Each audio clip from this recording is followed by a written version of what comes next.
Everything that UltraSpeaking is based on is just a lot of reps. We want a lot of very quick repetitions where you're doing the thing that you're trying to train for. So you're actually speaking. It's tempting if you mess up or if you're not doing well, or if the thing you hate that always happens to you is happening to you in that moment, to stop and say, sorry, this was a bad one. Can I go again? And that's the absolute worst thing you could do. If practice makes permanence, you're just teaching your brain that it's okay in that moment when things are unraveling to stop and start over. That's not what happens when you're in front of 200 people, or you're on a date, or you're speaking up in a group, and suddenly, oh no, I feel like everybody's looking at me and I'm losing my train of thought. You don't have the opportunity to say, hey, can I start over? That's the best rep you'll ever get. It's when something goes wrong and you stay in it and you find a way out. Because when you do that successfully, now you've earned a level of confidence. What does it take to do the impossible? What does it take to level up your game like never before? What does it take for individuals, for organizations, for even institutions to achieve paradigm shifting? Nothing is ever the same again, breakthroughs. Our mission is to decode the neurobiology of flow and cognitive peak performance. Access the minds of maverick scientists, groundbreaking innovators, and world-leading experts to understand what it takes to achieve ultimate human performance, so you can feel your best, perform your best, and accomplish your boldest goals. I'm your host, Rian Doris, and together with best-selling author Stephen Kotler, I present to you Flow Research Collective Radio.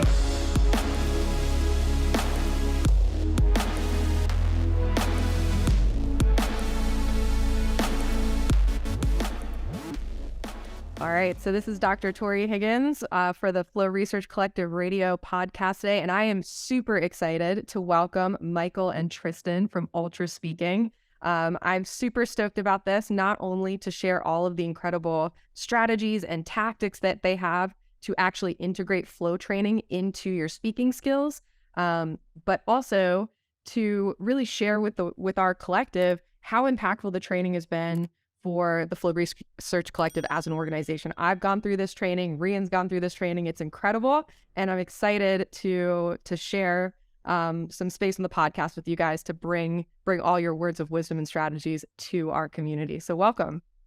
Thanks for having us. Thanks for having us. This is very exciting.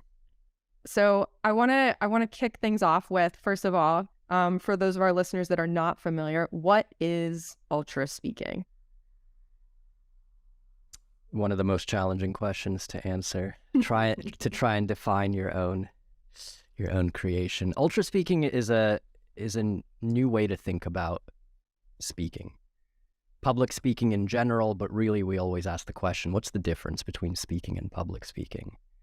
Because the more we study it, the more we realize the difference is mostly in your mind. The stakes, the pressure, how we treat the audience, so everyone has a different relationship to it.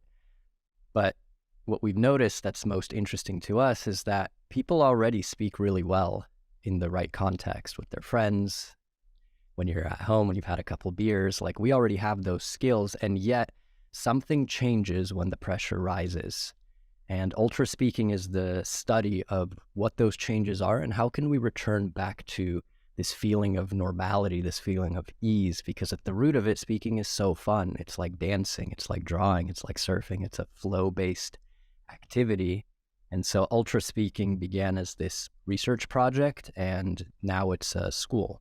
It's a community of people learning how to improve their speaking skills, and everything comes back to what is the root of communication? How can we go back to that human-to-human flow state of conversation, and how can we access that in moments that feel difficult or pressure? I love that. And I mean, really what that all boils down to me, is how do we access flow on demand every time we speak? Because that's what allows us to get into that pure execution mode, just to be ourselves, to quiet that inner voice, right? That tends to spark up when we're in those high pressure situations, or at least we feel pressure in a situation, right? So flow plays such an integral role in how you train people to speak. So can you explain a little bit about how flow fits into your UltraSpeaking principles? I think it's at the root of it all, and it may have been one of the first discoveries, if we can call it a discovery, that we made along the way. And that is that speaking is a very subconscious process. But as soon as we feel pressure, we want to turn it into a conscious, mechanical thinking process. So anybody who's ever felt pressure speaking knows the feeling of somebody asks you a question or you're on a stage and suddenly your mind goes into hyper mode and you're judging everything you're going to say before you say it. You're trying to create fully formed phrases in your mind before they come out. And then the more you do that, the more the voices get noisy and the harder it becomes to access your own content. And suddenly you can't even remember the most basic ideas that would be so easy to express were you not in this state. So what we've discovered is, well, when we studied speaking, and if anybody really thinks about what speaking is, when it feels good, it has nothing to do with the words. It has nothing to do with what is coming out of your mouth, really, when you think about the state or the feeling you should be tapped into when speaking. And what that is a state of presence or a state of flow, or you're just either tuned into the person in front of you, or you're tuned into an insight, an idea you're trying to convey, a story, a memory. And when you come back from a weekend and you're sharing this crazy thing that happened to you to someone you feel comfortable with, that's all you're really thinking about, is you're just trying to remember every detail of what happened to you and seeing if you can convey it in as truthfully as possible. And if you're trying to express a complex concept, it's the same idea. You're just trying to tune into this concept and you keep coming back to the concept. When speaking goes wrong, it's when we forget to tune in, where we stop tuning in to the thing we're trying to express and we start thinking about the way we're expressing it, or if we're making any sense, or start judging ourselves. But if you're in this state of flow, you know, because you're not thinking about the words. The words are an after effect, a secondary effect of being in the right state. They just flow out and you almost discover them as they're coming out of your mouth.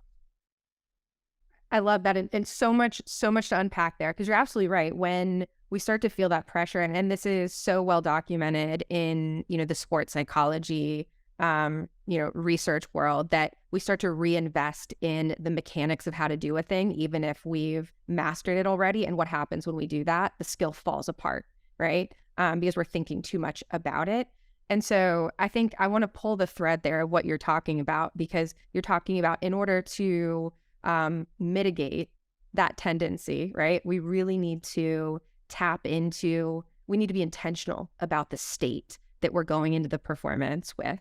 We also need to be, what I'm hearing is, really intentional about maybe, to use your language, the one thing, right, that we want to convey, and then we'll fill in the rest as we go. So how do we start doing that? How do we do that when we feel a ton of pressure going into a situation? Because this sounds amazing, but what are the tactics here? Well, we quickly discovered, working with different professionals in the world of business, that as soon as you put somebody in the spotlight, as soon as you ask them a simple question, the first thing that they do is they hesitate. And that hesitation is the seed of everything that's about to go wrong in their speaking. And what we've noticed, what's fascinating about it is, imagine you ask your CEO, what's the greatest invention in the world? In front of the entire company. That CEO feels so much pressure to come up with the single most great invention. And if in that moment the person doesn't start speaking, then enter the process of second guessing. Maybe it's this, but is that really the greatest? Maybe it's the wheel, but we have the iPhone, and then the clock is ticking. And so it kicks off this cycle of doubt, hesitation, overthinking. And even if they come up with, you know what, I really found the answer. I think it's this. I think it's the camera. The initial seed of doubt and uncertainty seeps into the tone of voice. It seeps into the delivery. It's a palpable feeling. You can tell when somebody is confident versus when somebody has that hesitation. So what's fascinating is we began to short circuit that process for people. We came up with this exercise called Speak Before You Think, which can sound controversial, but the philosophy behind it is, what if we didn't give your brain any time to think about the answer and you jumped into it? What we noticed immediately is that confidence goes up, energy goes up, flow becomes quicker to access. And eventually the person figures it out on the fly, because once you start speaking, you enter a flow state, and in that flow state, creativity arrives, clarity dawns, and pretty soon you figure it out. So I don't know the only way or even the right way to overcome all nervousness and improve your speaking, but I do know that the faster you get into flow, the easier speaking becomes. So when you're put on a stage or you're in a meeting, it's so tempting to want to think before you speak. Yeah. And that's a helpful strategy. But make sure you don't overthink before you speak, because if you do, it will ruin the entire process. And for that reason, we often encourage people to practice the opposite. Practice jumping in, trusting yourself, and discovering that feeling of flow, which will auto-correct everything afterwards. And I think that's powerful because it takes away the pressure of the first thing coming out of your mouth needs to be the perfect thing. I think you're talking about building the confidence that you're going to find your way. And I think the strategy really aligns nicely with the research too, because instead of being internal and thinking, right, which takes you out of the present moment, you're saying, just start talking, be in the room, be with the people you're in front of, right? And have confidence that you'll find your way, which I think incredible strategy. I actually, like I said, I had a few coaching sessions with you, Michael, and picked this tactic up. And the other day I was actually in front of a crowd of about 200 people, and they were jumping in, they're asking me all these questions, and it was wonderful. And then I totally lost track of where I was in the talk because of it. And again, I've been joking around that Michael is on my shoulder during all of my presentations now.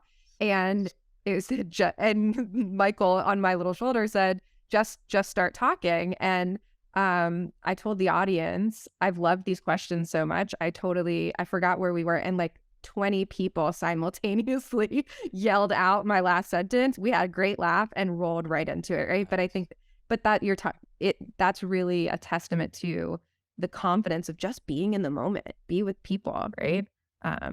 So I think that's phenomenal. What about people who are training, right? That are maybe not in the moment yet, but even just thinking about speaking in front of folks gives them anxiety. How do you manage that state? How do you kind of start the process of building that level of confidence?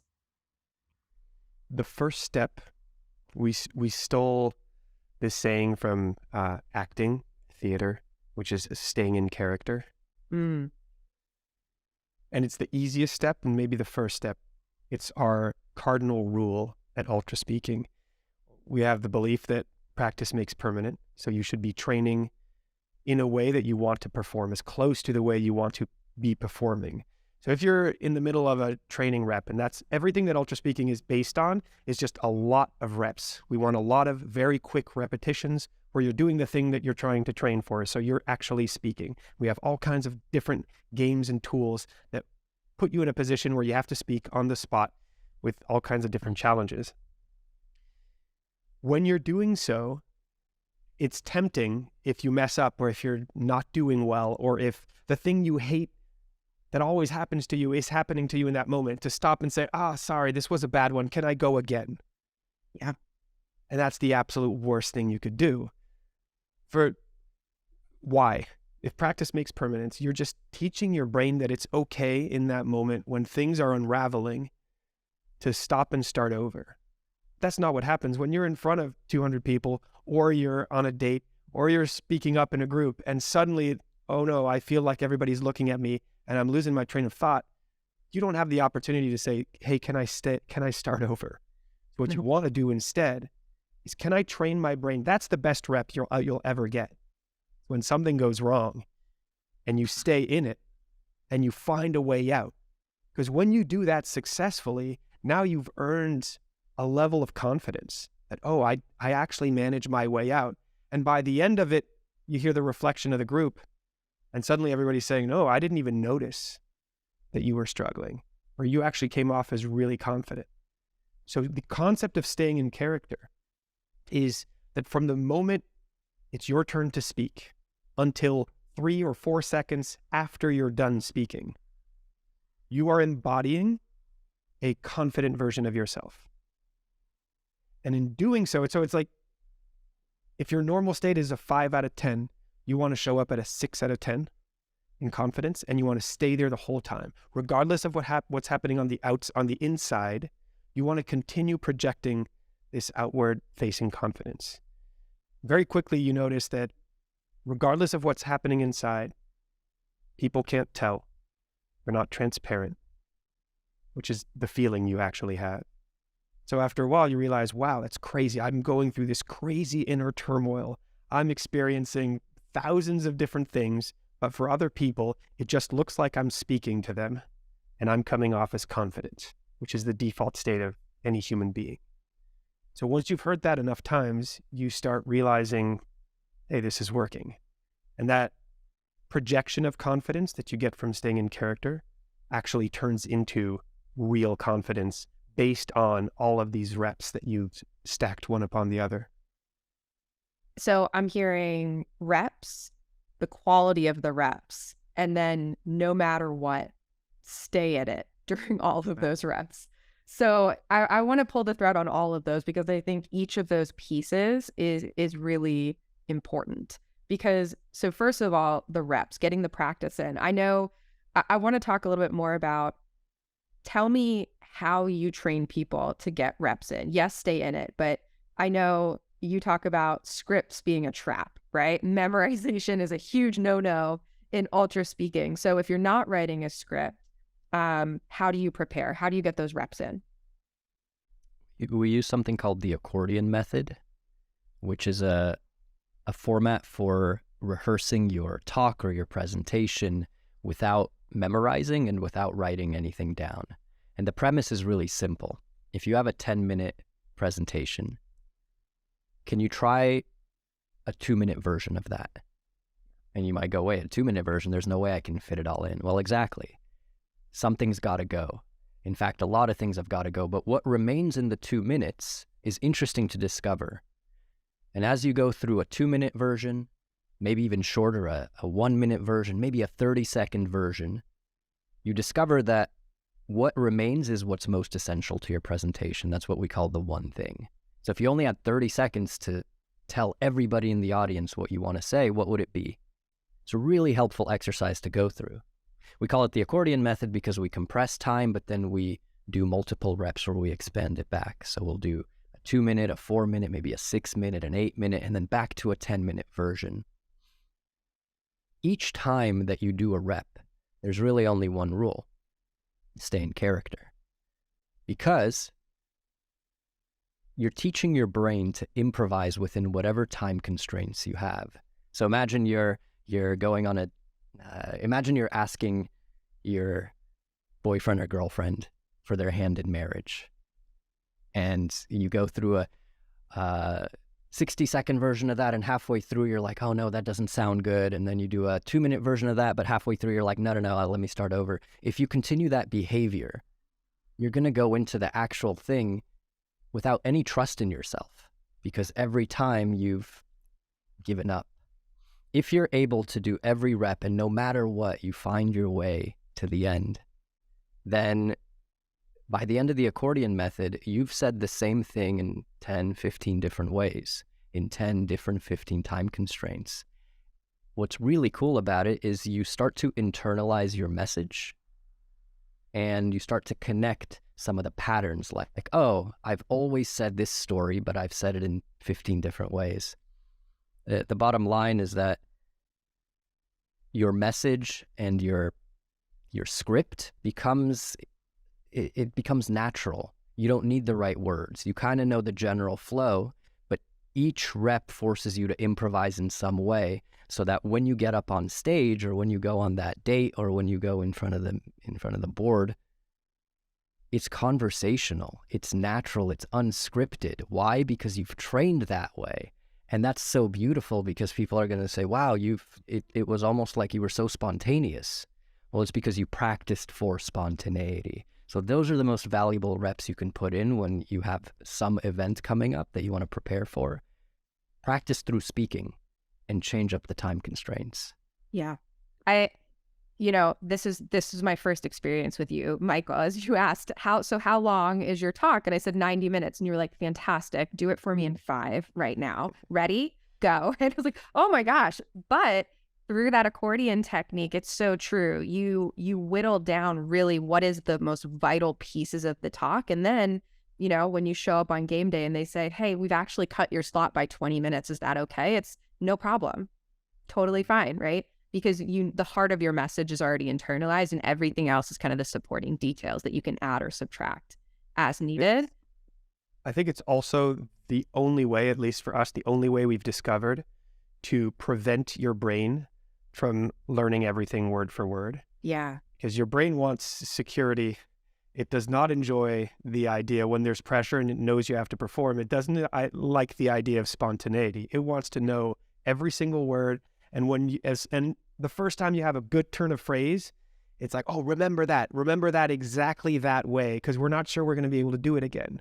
So if you make the mistake of preparing with the same time constraints, so you go over, even if it's 5 minutes, but 3 times in a row, then you're learning it.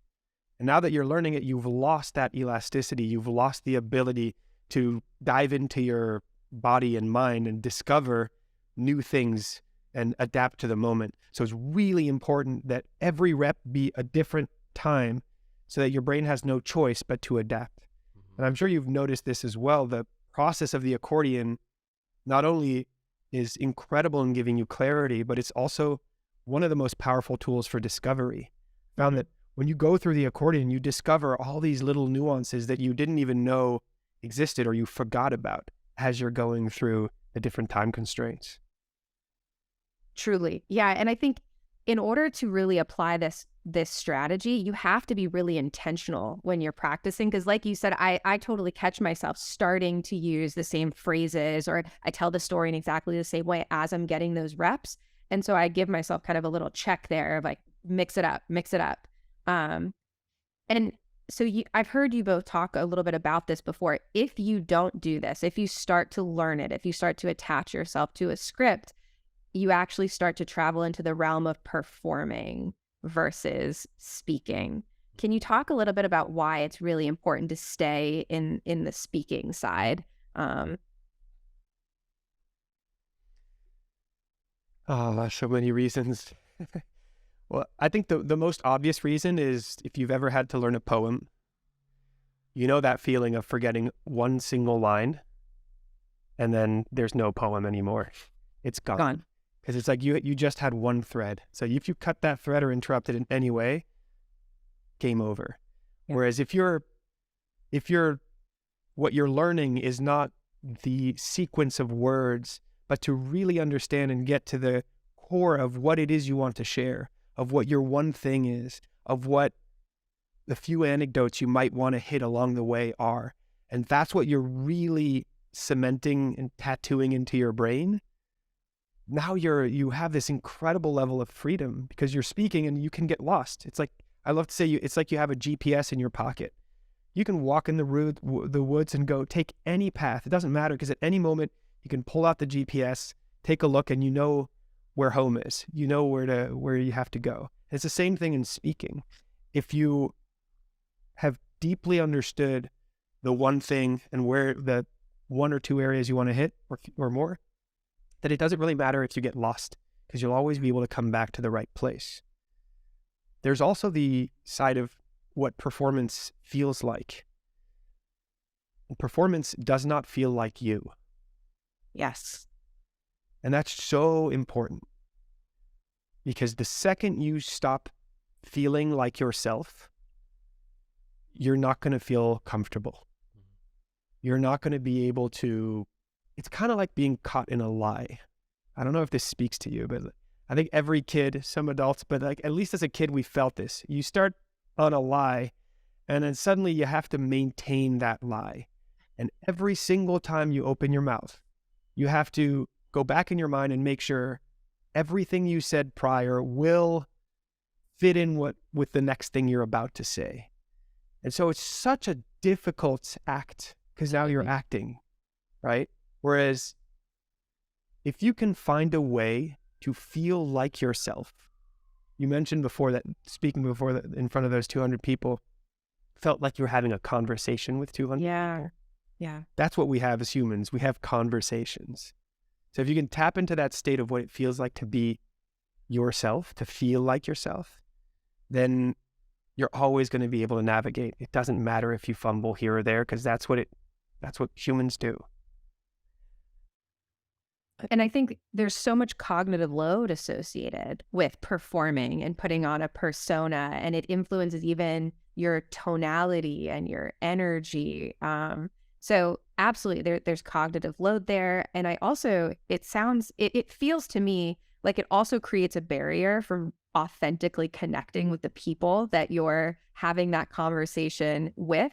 And so, not only is this vital for, I think, individual flow, but in order to cultivate a group flow experience, right, there has to be, we talk about group flow triggers like familiarity.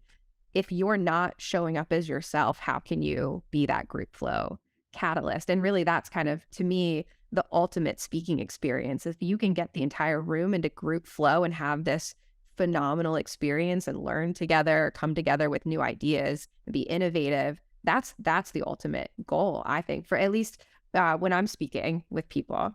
And you absolutely cannot do that if you're not showing up as yourself authentically. Totally. Where else do you go in with a script or with like prepared remarks? It's so unnatural to us as humans. And that's not to say it's impossible. You look at some stand-up comedians and they know to the dot of every laugh and every breath. And Tristan, when he was competing in the World Championships of Public Speaking, he prepared the same way. He knew every line, every breath, and still, despite the hundreds of hours of training, it was really hard to get it perfect. It was really hard to what's the word? To pretend to be natural. Mm-hmm. It's possible, but it takes a ton of work. And I think that the cost of that, besides the effort, is that it's not reproducible. So when you get a new speech or a new presentation, well, time to start from scratch. Whereas if you build the skills of improvisation, of navigation, well, then you have a toolkit for all the scenarios in which you have to speak, which feels a little bit lighter and more natural. Absolutely. And I think, what we're really talking about is getting reps that really situate you to get out of your prefrontal cortex in certain ways and access the depth of mastery, which you have to be tapping into your subconscious. If you are, going line by line on a script, that's going to be a flow blocker. You're not going to tap into that wealth of mastery and knowledge and experience that you have in that subconscious if that's where you're staying. Totally. So tell me, so I love that both of our training philosophies at FRC and at UltraSpeaking, we really, really emphasize first and foremost having, in our words, pristine clarity about your North Star or one thing. How do you coach people to dial that in? So we do two things. We have tools such as the accordion method, where you basically either kind of have you dive into this tool that will extract a framework from you. So it's really the only way. If you're starting at 5 minutes and then 3 minutes, 2 minutes, 1 minute, 30 seconds, there's no other way to get to a 30-second rep without extracting your one thing. We also share that framework pretty explicitly. But as Michael was saying, and I think this is really important, there's the learning something by heart isn't repeatable, but it's also not transferable. What we want to create resilient human beings who can navigate the world in all kinds of different interactions while feeling at ease. There are too many of us feel amazing in one environment, but terrible in the other. I can't tell you how many, and it's like the opposite for one person. I'll have one person walk in through the door and they say, when I'm with my friends in a group of friends at a social event, I feel fantastic. But as soon as I'm at work, I can barely open my mouth. And then the next person walks through the door and says, at work, I'm a superhuman. I can do anything I want, but put me in a social situation, I don't know how to speak. Then one person says, I can't speak in a group, but I can speak one-on-one. And another person can't speak one-on-one. And it just keeps on going. So what we want is, can we create an environment where it works everywhere? So we've created certain games to help that only work. You can only win the game if you're able to choose one thing. One of these games is a really fun one. It's called Triple Step. And the concept is very simple. You hit play, you get a speech title, and you have 3 seconds to start speaking. So you start speaking, the speech title could go from what matters to what's the greatest invention in the world. It could be absolutely anything. Expired pickles is one of our speech titles. Perfect. You start speaking, and as you're speaking, you're going to have random words that are going to show up at a regular interval until the end of the speech. So easy mode, you might be speaking for a minute and get 3 or 4 words. When you get to hard mode, you might get double or triple the amount of words. So as you're speaking, you have to find a way to integrate the word into your speech seamlessly as if it were part of the speech the whole time. And if you can't choose one solid direction up front, if you get expired pickles are the worst thing in the world, or expired pickles are a metaphor for life. I don't know, whatever you choose, it doesn't matter. As long as you choose one thing and you create a solid, strong, deep groove for yourself. If you do it well, then it's going to be pretty easy to make the words fit into your groove. But if you don't have one thing, then you're going to get buffeted by each word. And every word's going to send you in a different direction, and you're going to have no idea where you're going. And you'll struggle even to find creative ways to integrate the words into your narrative. So this is one of the games, but our method of teaching is very, very game-based. It's under pressure, time to speak, but through play. So Triple Step is one of the most powerful ones we have for picking the one thing, but there are other variants as well. So I'm hearing a big strategy here is, first and foremost, I mean, really at the inception of it, when you're planning a talk, first of all, defining what is that one thing. And this is something that we've integrated into our coach training at FRC, that before every group call, we have our coaches identify what's the one thing that we want to make sure that people are leaving that call with, and connecting with that energy and making sure that, that's the arrow that they thread through that entire call. So I'd love to pull the thread a little bit more on your games, because this is a huge part of how you train people. And we love gamification at the Flow Research Collective. And your games play such a huge role in helping people get the reps and really build grit, right? So how can they build confidence to stay in character, to stay in it, when the wheels are just completely falling off? So can you talk about how your games help us do that? Yeah, I think any pilot can fly in smooth, clear skies. What makes a great pilot, I imagine, I'm not a pilot, but in this metaphor, is how well do you handle the turbulence? And that's really what your passengers want, is the pilot that knows how to navigate turbulent skies. So you might, in the simulator, test out different conditions, maybe change the weather patterns, maybe increase the wind, maybe an engine goes out, simulate all the scenarios where things can go wrong, and get lots and lots of reps of handling those failure case scenarios to the point where you become comfortable with most, if not all, of these doomsday scenarios. We created a suite of games that we call the simulator, which has the same intended effect. You're speaking in all these games, but our job is to cause engine failure. It's to throw heavy winds at you. It's to change the weather patterns. And that might be by throwing random words. It might be by changing your energy, we have a game called Conductor, where the only point of the game is to be controlled by the conductor. So like in music, if the conductor goes up, well, you have to meet the energy demands of the conductor. If the conductor says, hey, slow down, be more thoughtful, get grounded, okay, you have to follow that. So what happens when you are no longer in control and there are all these different variables at play? Well, at first it sucks and you want to quit and you basically are like, I'm going to go the traditional way of learning. But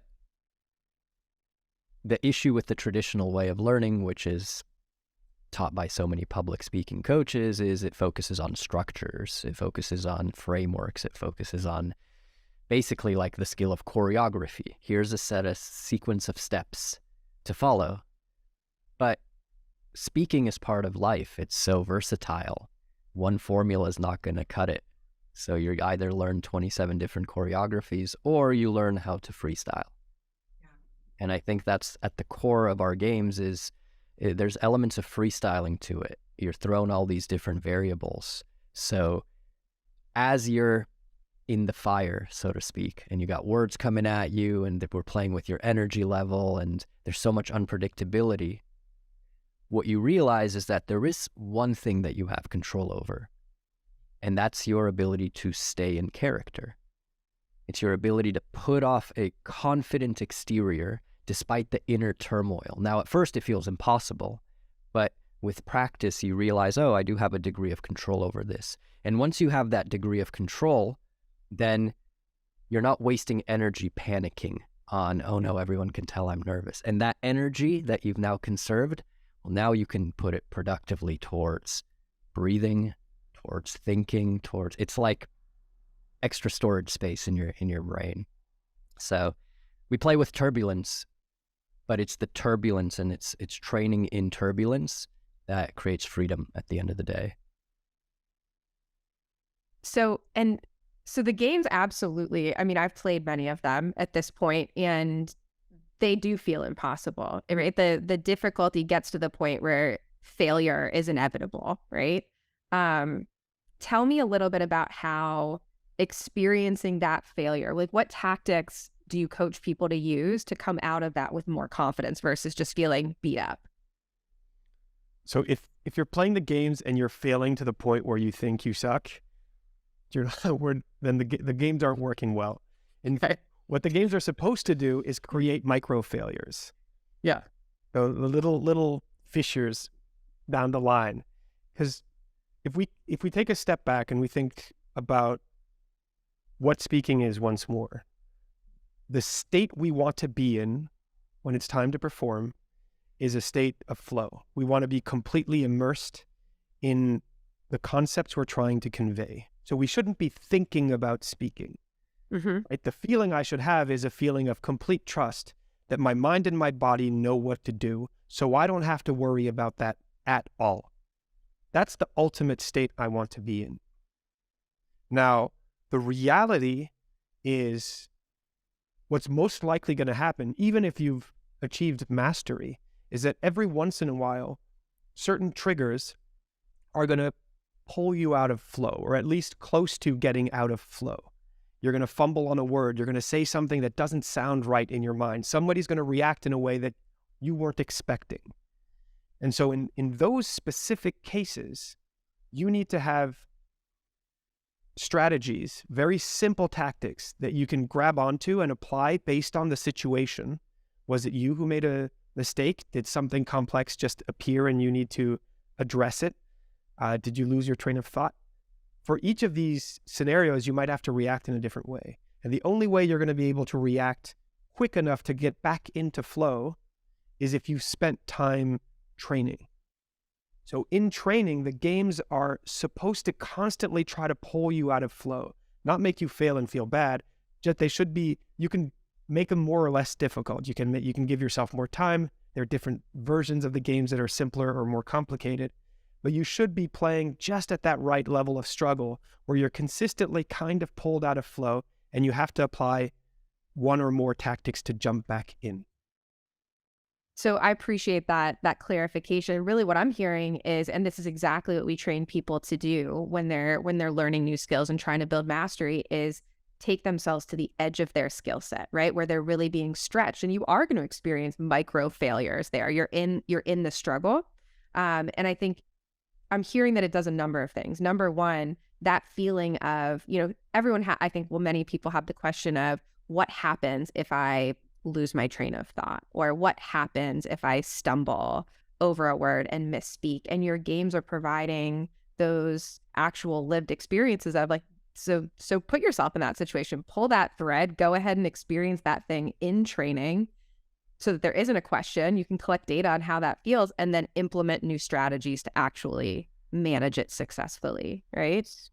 And it, as you were talking there, it is making me think about, so Stephen Kotler, our executive director, he's actually conducting research right now on that moment right before flow, like what happens. And the research is suggesting that either when you experience an event, right, so in this situation, some serious turbulence in your speaking, what happens that either pushes you in the direction of basically post-traumatic stress, right?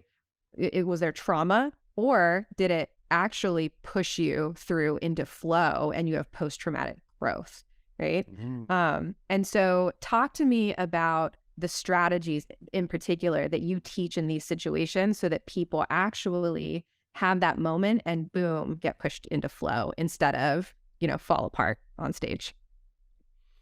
Yeah, I'll mention one that we absolutely love called summary prompts. Summary prompts are great because your brain is like a prompt machine, kind of like Google's autocomplete function, where once you start speaking, I don't know how it works, but your brain is able to continue the train of thought. So when you blank, when you're starting to feel like you're rambling, when you're losing your train of thought, one of the ways to get back on course is to use a summary prompt. An example of a summary prompt might be, I guess what I'm trying to say is, or the point I'm really trying to make here is. And so two things happen. Number one, the fastest way to get into flow is through speaking. It's not through being stuck in the thinking brain. So by saying these words out loud, you're creating the right combination of pressure and commitment. You started the sentence in front of people, so your brain feels that pressure. And it's that momentum of speaking that activates the brain in order to deliver the result. And it's really fascinating because once you start that sentence, I guess what I'm trying to say is you're giving yourself a moment to snap out of the actual sentence and reflect on what was I really talking? What's the point of all this? And it's this process of coming back to the heart of what you're saying, that arrow, that North Star, that helps you re-navigate and snaps you out of the word by word, evolution of speaking. So summary prompt, there are more techniques, but summary prompts is one of our favorites because it just helps people get back on track.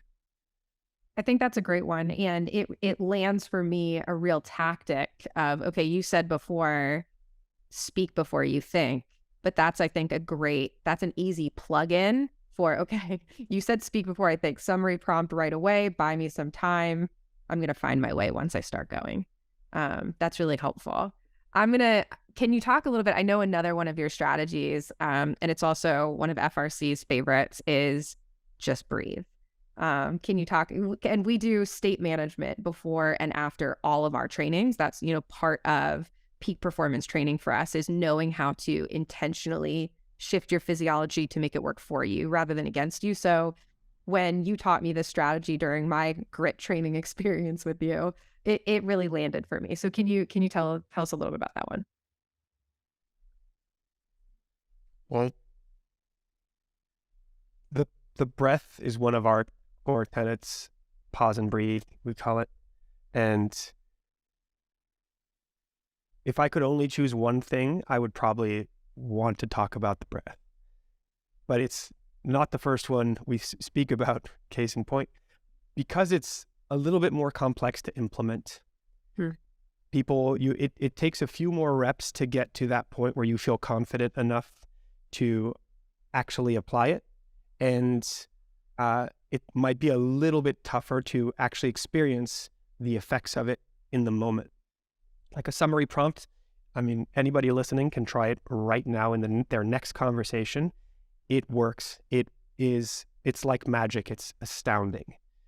The breath takes a little bit of experience and practice to get to, but it's the most powerful one of all because, well, let me start here.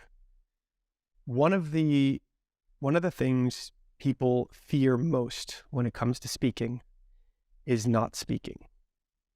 Is I find myself in a situation where everybody's looking at me and I don't have anything to say. That's scary. And I personally think that's comes from way back. It's primal. It's the primal fear of everybody's looking at me and I'm going to be thrown out of my tribe. And if so, I will die because I will be alone. It's immediate amygdala activation for sure. Exactly. Yeah. Exactly. Immediate amygdala activation. I have to reuse that. So the first thing we need to understand is, I mentioned this very briefly, but we're not transparent. People can't see inside. So if I stop speaking,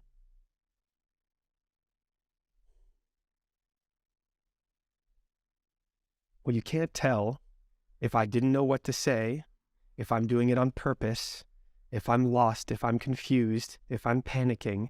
No, you just can't tell. As long as I don't show it or I don't tell you, I actually just look like a confident person who's taking a pause. So anytime you blank, the first thing to understand is if you're in a situation where you don't know what to say and you're not speaking, the people looking at you are thinking this person is confident. And that's the opposite of what you're probably thinking, because when you're in that situation, you're thinking everybody's looking at me. They think I'm crazy and I shouldn't be up here. And why am I here in the first place, et cetera, et cetera. So the first thing to really understand is we have to take the fear away from not speaking. It's one of the most powerful tools we have. It's an opportunity and a gift you're giving your audience. Because if you stop speaking for a second, it kind of feels good too, right? It's like if music only had notes all the time, it would be horrible. Sometimes you need it to slow down, you need it to stop. And when it's words or concepts that we're integrating, that pause allows us to digest. So everybody in your audience gets to digest, gets to come back to what you were sharing in the first place, because they were probably daydreaming anyway, just like everybody does when they're listening. So step one is just, let's be very clear. Not speaking is powerful and it's a gift. It's a good thing. It's not a negative thing. We must reframe that. The second piece of the puzzle is that when done right, a breath does two things. One, it calms your body. So it puts you in a state where you feel so much better. And to access that, you need the out breath. A lot of people who tend to panic and run out of breath, they're only breathing in. They're going, and that's literally, if you want to induce panic, just turning the sympathetic nervous system up. Yeah, as you go. Just keep the volume up, only out breath. But if you take one out breath, and we have games that are specifically made to force you breathe in and then out. I mean, if you're listening, do it right now. It feels so damn good. Just let that breath come out. It feels beautiful. So first of all, you're kind of like relaxing your mind, stepping into your body, landing in a place that feels better than where you were a second before. And the second thing is that out breath will get you one step closer to whatever content you have in your mind. We like to see it as the snow globe. One of our games that works specifically on the breath is called the snow globe game. Because the way we see it, so there's snow globe, right? You have a round dome. Inside you have all these snowflakes and a beautiful little something in the middle. And when you shake it, the snow fills up the snow globe and you can't really see the thing in the middle anymore. So the way I like to think about speaking is when I have an idea and I'm going to express it, The snow globe is settle. And I see that little thing in the middle, and that's my idea. The moment I start speaking, I'm shaking the snow globe. And so before I know it, the thing I was trying to share has kind of become blurry. It's hard to see. So the only way for me to get clarity on what I wanted to say in the first place, and to even get a sense of like, what has it turned into now that I've spoken and shared more words, is to stop.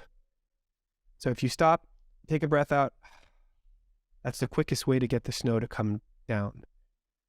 And suddenly you see with clarity the thing you wanted to share once more, and you can pick back up. And so it's this beautiful rhythm of I speak, sometimes all you need is to slow down, but many times pause, breathe, and it's a way to access clarity. It's a way to calm your body and your mind. And as a result, you come off as more confident and more clear. I think so many important points in there. And first of all, so we also use in our Zero to Dangerous program, we talk about building the skills to settle the snow globe as well. So again, in alignment there. I think the reframe is really powerful. And I think some of this is mindset training too, right? That all the things that we kind of in a knee-jerk way think are scary or intimidating or anxiety inducing about speaking, what I hear from you constantly is challenge those, right? You stopping speaking for a moment does not equal you're losing it and everyone's judging you and you just bombed, right? Really, it's an opportunity for your audience to kind of catch back up and reconnect with the present, because maybe they were daydreaming or maybe even reflecting on what you were saying for a moment. It's an opportunity for you to manage your state and come across really confidently. So I think, first of all, identifying what are those things that make you really anxious about your performance, whether it's speaking or whatever else, and directly challenging and reframing them is huge. And I think really what you're calling upon is state management throughout the performance, checking in. And I think, to me at least, a flag of I'm overactivated is that maybe I'm starting to lose my train of thought, or I'm right. And that's really just, it's not a red flag, it's a yellow flag of like, just pause, breathe, settle the snow globe, right? Yeah. The hard part, Tori, is that this is impossible, near impossible to apply by yourself. Because what we're fighting against is the feeling. And one memory I have, Tristan and I once went to Hawaii for this adventure camp, and we were working with a free dive instructor who was teaching us to hold our breath underwater and challenging our perceptions of what's possible. And so when we tried in round one, the maximum was like 2 minutes. Somebody was able, I think Tristan held his breath for around 2 minutes. Then the instructor said, well, did you know that in that moment when you want to come up for air and your body sends the signal to your brain of like, hey, or maybe it's the other way, your brain sends the signal to your body of like, hey, this is fun in games, but it's time to breathe right now. You're only at 40%. You have so much oxygen inside still. You have reserves that you just don't know you have. And can you stay patient, and your body will start contracting and you're going to undergo through these physiological changes, but just know, even though it feels terrible, just know you're okay. You're not going to pass out. Everything's going to be fine. And I saw before my own eyes Tristan, who had a 2-minute breath hold by the end of the day, and it was like maybe an hour later. How long was it, Tristan? 5. Wow. Unreal. And I don't think he could have done it on his own. I don't think he could have gone into the pool and had the courage and the willingness to go beyond the comfort zone. And when people are going to go into that meeting, if that's the first time that they're testing out this idea of, let me just pause when I'm losing my train of thought, let me not panic and just try. It's near impossible because the stakes are too high, and the wiring, the signal that your brain sends you is danger. Yeah. So I say this not to depress everybody and say that it's hopeless, I say this because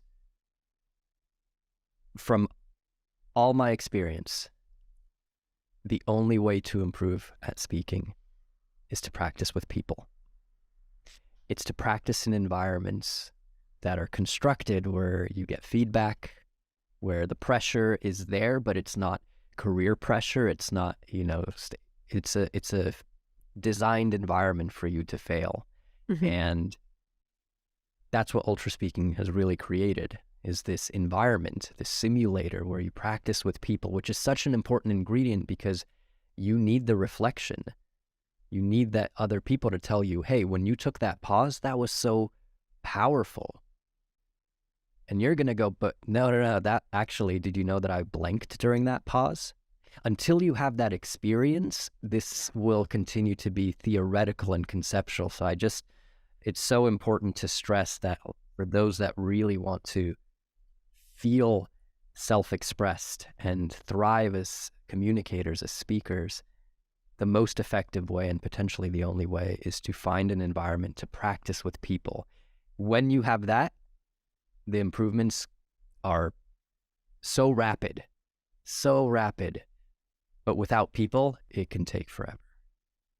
Truly. Right? And I want to jump into that just to add a little bit of a nuance, because I think a good chunk of the training can happen without people. It's just that if that's the only thing you're doing, it'll never transfer. right. The bridge to it working at work or in your social environment is doing it in front of other people. So if you're incredibly bold, you could train like crazy on your own, and you have access to free games with UltraSpeaking, but there are other ways, there are other options online as well.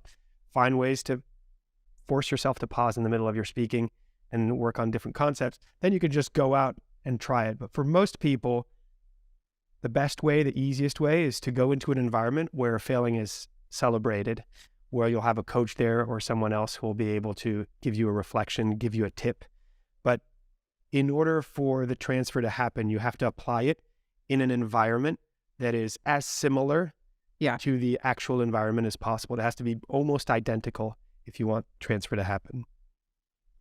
Exactly. It has to be domain specific to have high levels of transfer. And, we teach the same thing in Zero to Dangerous. We call it the 6 levels of grit. And you can start off small just to get yourself used to that feeling of discomfort, or your sympathetic nervous system, flashing the red light of danger, danger. And we do that through, techniques like modified box breathing with really long holds and really long exhales, where immediately you'll start to have that sympathetic nervous system response of, uh-oh, I don't have enough oxygen.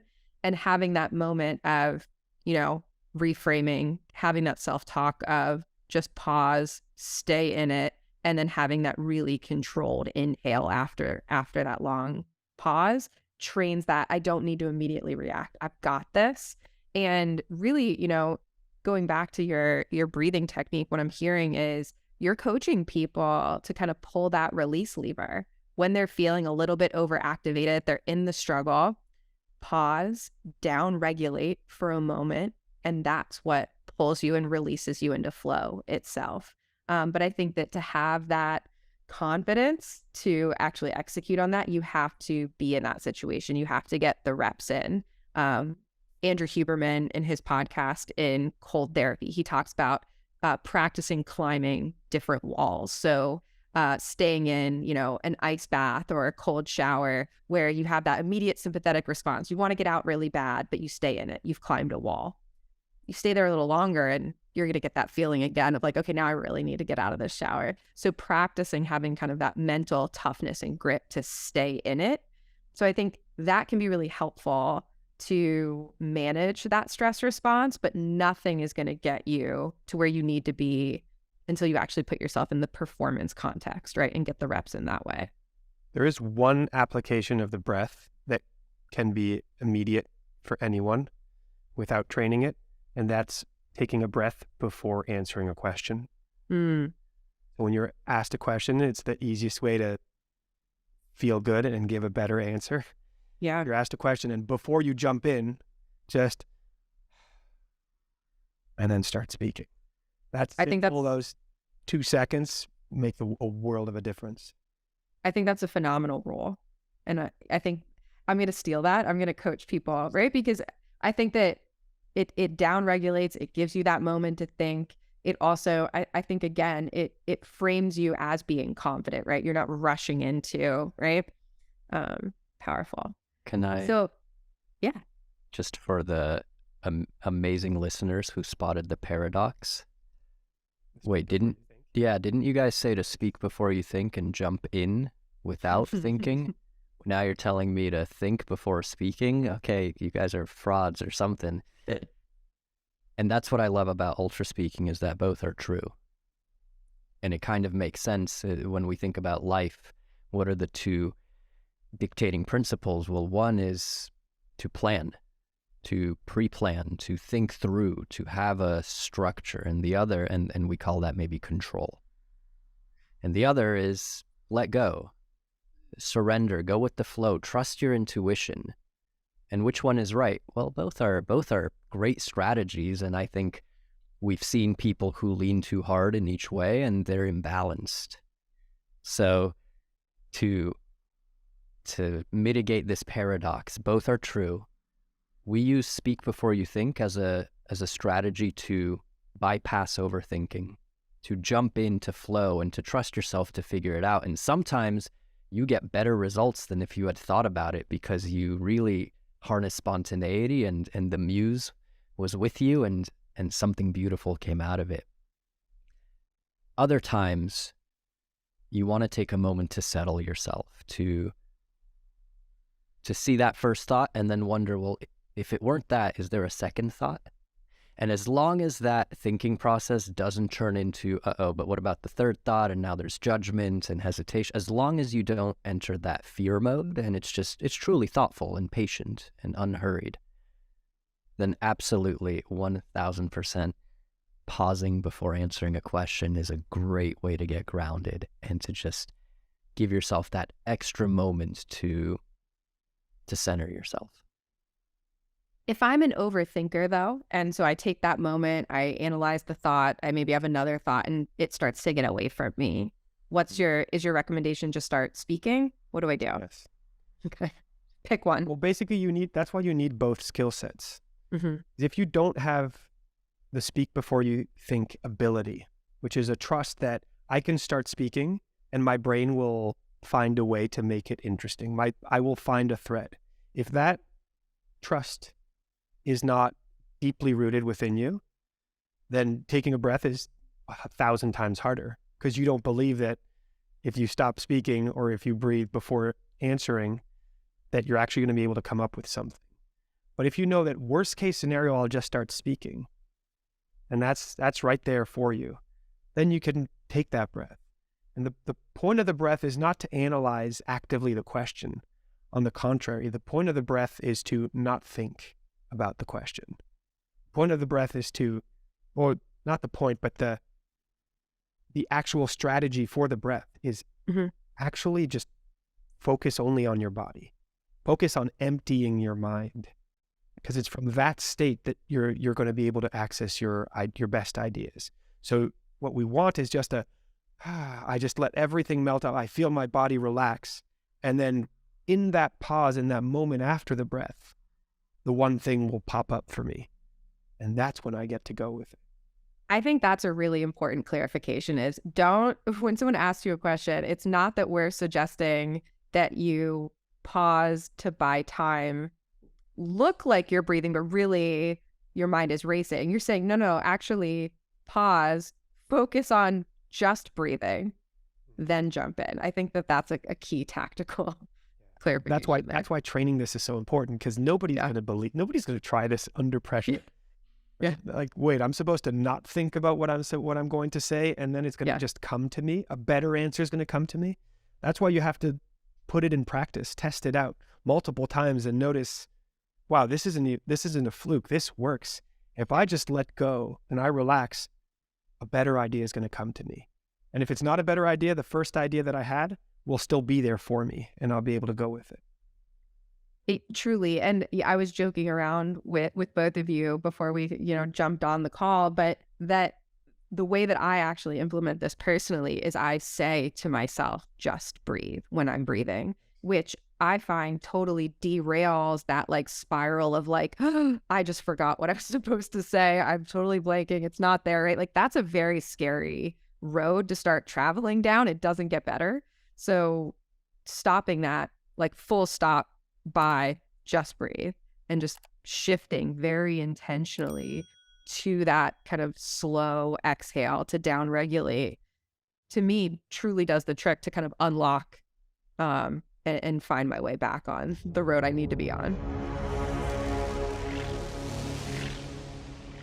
If what you've heard on Flow Research Collective Radio has been helpful, please consider doing us a solid and leaving us a review on Apple Podcasts, Spotify, or wherever you are listening to this.